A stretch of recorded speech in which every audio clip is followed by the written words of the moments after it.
So unlike a lot of collectors around my age, Ginrai, Power Master Optimus Prime, was not my Optimus. I had the original 84-85 Prime, just the luck of the draw really, depending on where you were, what your parents bought you, etc, etc. But I am a huge fan of Japanese super robots, and just big cool robots in general, but robots that have a super mode or have that super robot aesthetic, awesome. Absolutely love it. Then add the Power Master gimmick, which is like Headmaster adjacent, which is one of my favourite gimmicks, and you've got a hell of a package.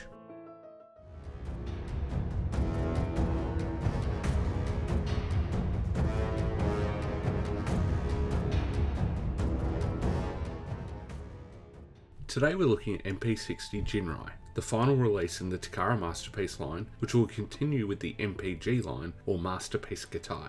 I think I'm saying that right. The original PMOP, or Power Master Optimus Prime, has had a spot on my eBay list for a long time, just waiting for the right listing at the right price. Let's start with the big old robotic elephant in the room. It's small, smaller than expected. I'd seen photos, but then I got Ginrai in hand, and I thought, shit, that's pretty small. To be fair, as I have messed with him, I've cared less, but let's not make bones about it. He is small. Here's the box, which is essentially the same size as an MP Carbot, or thereabouts. He comes inside with his accessories and his package in truck mode. Again, felt a little disappointing. Here's Ginrai next to said Carbots and Studio Series 86 Optimus Prime. If vehicle mode scale is your thing, sorry to tell you my friends, you're shit out of luck. Now his scale does look hugely improved in the powered up mode in the MPG version, Super Ginrai, which we will take a look at when it arrives. But as for the standard MP60, you may be disappointed. Engagement bait! Leave me a comment below and tell me your thoughts on the size and the value. Taking a closer look at the truck, MP60 is a toy deco, where the MPG09, the release with the trailer, is the anime version. I will do comparisons when we look at MPG09, but for now we're just looking at MP60.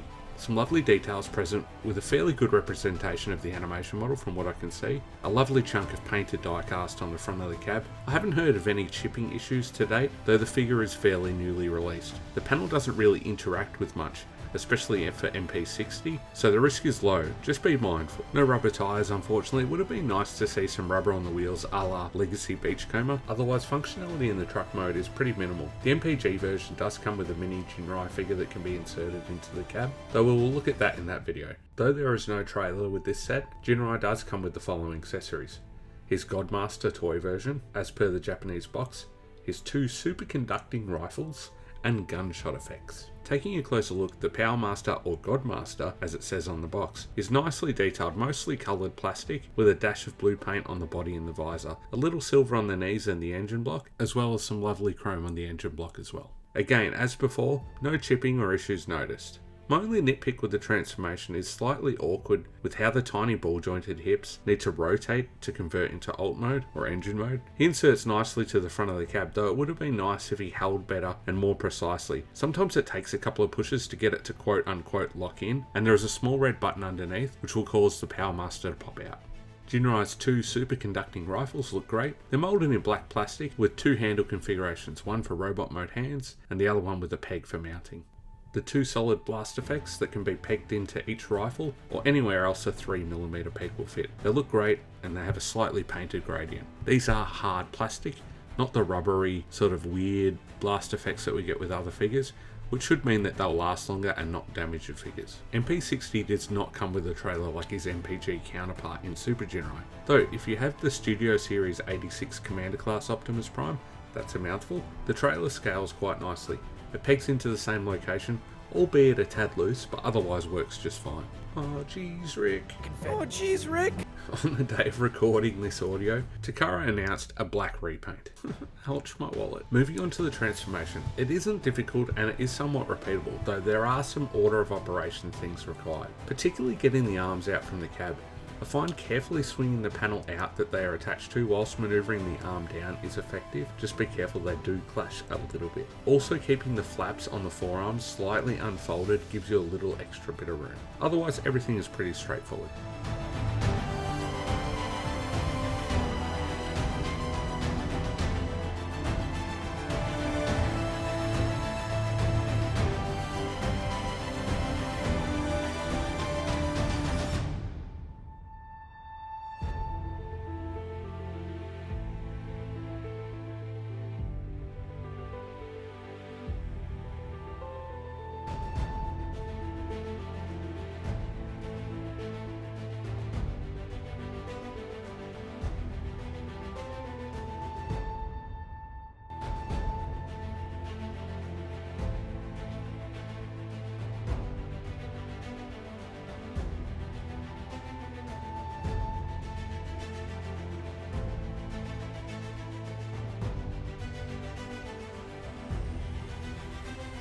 In robot mode, it looks a little plain in a static pose, but get those hips moving and use that ab crunch, etc., and you can really easily hit some dynamic poses.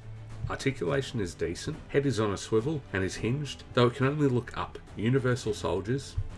Universal Soldier. For fuck's sake. I'm not re-editing this. I keep doing it. It's stupid, but it's funny, and maybe it will catch on, who knows. Universal Shoulders at the body with an addition... oh, I've lost it. With an additional ratcheted outward shoulder joint allowing for a large range of motion. 45 degrees of forward shoulder butterfly, bicep swivel, a single jointed friction hinge at the elbow that provides a full range of motion, wrist swivel, and an opening single jointed hand. A detented ab crunch, full waist swivel, though it can be hindered by that little release tab for the Power Master if it's inserted. If it's not, free movement. Movable hip skirts, which also lock the wheels in place. Ratcheted universal hip joints, which are rather heavy in the outward axis, like a little too heavy, so just be careful. And a drop-down hip system, though I find the drop-down hips a little loose, which often negates the ratchet joint in the hip, though they do provide a lovely range of motion. Thigh swivels, double jointed knees, though you will have to consciously unlock the upper joint, which I believe is there for the Super Ginrai mode. Ankle tilts and a forward tilt. Though initially you may think these limited, they are on a slider which can be extended to provide a much greater range, all resulting in a superposable and expressive figure.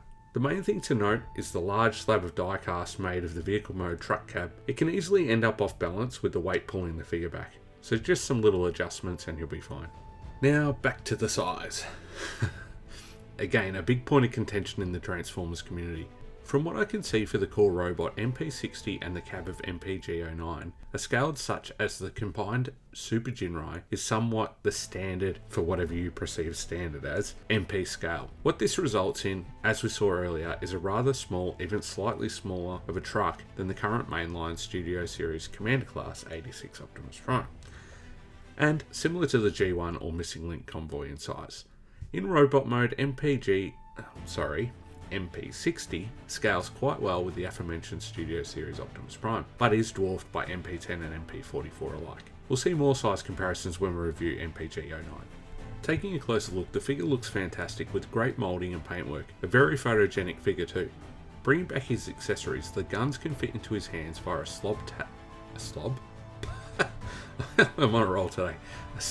tab connection. It holds, but it's not concrete secure. You can insert the blast effects into the barrels. Ginrai can hold them quite solidly. Look, is this an expensive figure? Yeah, it is. Is this exacerbated by the slightly smaller than expected size? Somewhat. Is it worth it? I believe so, yes. At the end of the day, high-end collectors' figures such as Masterpiece are expensive. Whether they are too expensive is purely subjective. If it's worth it to you, go for it. If it's not, there are many other options. But PSA, don't carry on at someone if they enjoy an expensive figure and you think it's too expensive and vice versa, etc, etc. Just be happy for people. I recommend picking up Ginrai if the price feels right for you. I'm having plenty of fun with it personally. Thanks for watching everyone. As usual, leave me a comment below, like the video, it helps a bunch, join the team on Patreon, and see you on the next one.